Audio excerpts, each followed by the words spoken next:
Solar കേസിലെ ഓരോ തെളിവുകളും നശിപ്പിക്കപ്പെടുന്നുവെന്നും ഇതിന് തെളിവാണ് ഇന്നലത്തെ സംഭവങ്ങളെന്ന് കോടിയേരി ബാലകൃഷ്ണൻ പറഞ്ഞു. ഇതിന്റെ വിശദാംശങ്ങളുമായി ജോഷില ഞങ്ങളുടെ പ്രതിനിധി ചേരുന്നു. ജോഷില, എന്തൊക്കെയാണ് കോടിയേരി പറഞ്ഞത്?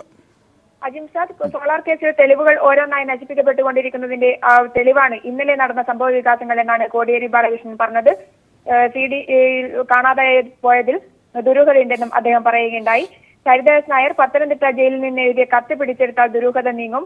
പെരുമ്പാവൂർ ഡിവൈഎസ്പിയാണ് സരിത നായരെ അന്ന് അറസ്റ്റ് ചെയ്തതും അവരുടെ കൂടെ ഒരു പെൻഡ്രൈവ് അടക്കം കസ്റ്റഡിയിലെടുത്തതും. ഈ പെൻഡ്രൈവ് തിരുവഞ്ചൂർ രാധാകൃഷ്ണൻ കണ്ടിട്ടുണ്ട്.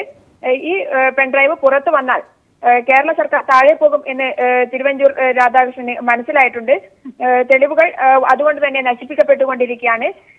കെ ബാബുവിന്റെ കാര്യത്തിൽ ക്വിക്ക് വെരിഫിക്കേഷൻ കോടതി വിജിലൻസ് കോടതിയിൽ വിധിച്ച സാഹചര്യത്തിൽ കേസ് രജിസ്റ്റർ ചെയ്യണമെന്നും അദ്ദേഹം പറയുകയുണ്ടായി. ഉമ്മൻചാണ്ടി രാജിവെക്കുന്ന സാഹചര്യത്തിലെത്തിയാൽ പൂജപ്പുര സെൻട്രൽ ജയിലായിരിക്കും പിന്നീട് സ്ഥാനം എന്ന് മനസ്സിലാക്കിയത് കൊണ്ടാണ് അദ്ദേഹം രാജിക്ക് തയ്യാറാകാത്തത് എന്നും ഇപ്പോൾ LDF ജാഥ ഉദ്ഘാടനം ചെയ്തുകൊണ്ട് അദ്ദേഹം പറയുകയുണ്ടായി.